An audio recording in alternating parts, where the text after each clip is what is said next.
I did Vietnam in 1966, 67, and to see what Veterans Day has come to and how the honor is for veterans now, how we're being honored. And I wear my veteran stuff and people say thank you for your service, and that would have never happened back in that day. So it's to me it's kind of like a kiss on the cheek or a payback for lots of stuff that happened back in the 60s and 70s.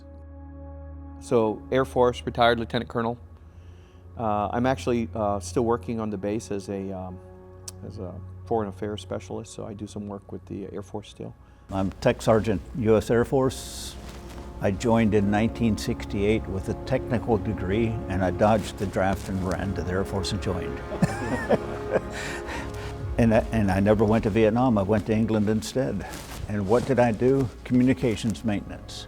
I joined the Air Force when I was 18 years in 1973.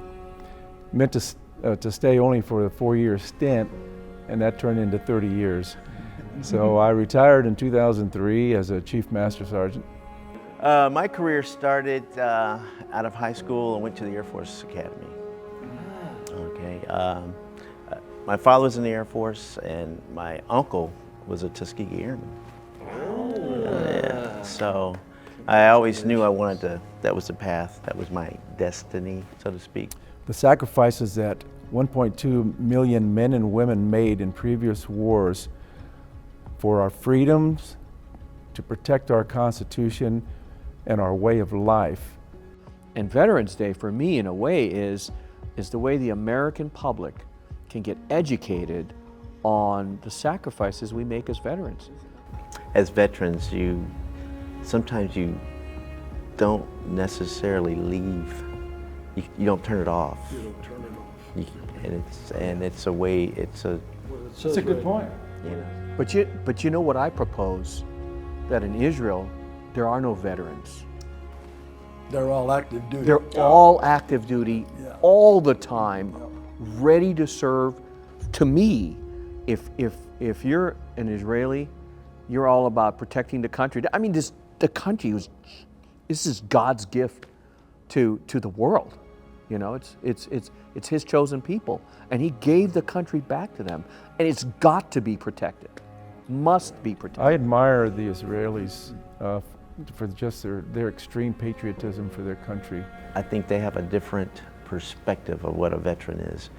If you look at all the conflicts that they've participated in, and past, present, and future. I mean, every day there's always something that they have to deal with.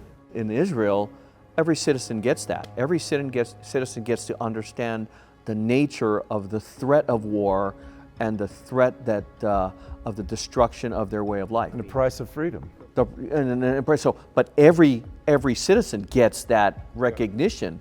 You're not going to be women as well, because women have to serve. There are people that don't live in Israel but volunteer for the military to go there to serve.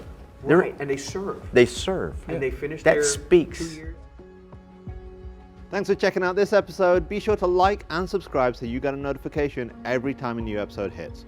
And if you want to check out some of our previous episodes, and we've got some really good ones, click on one of the thumbnails and that will take you right there. And finally, if you want to know more about CUFI and the work we do, go to CUFI.org to check out all the resources we have available free to you.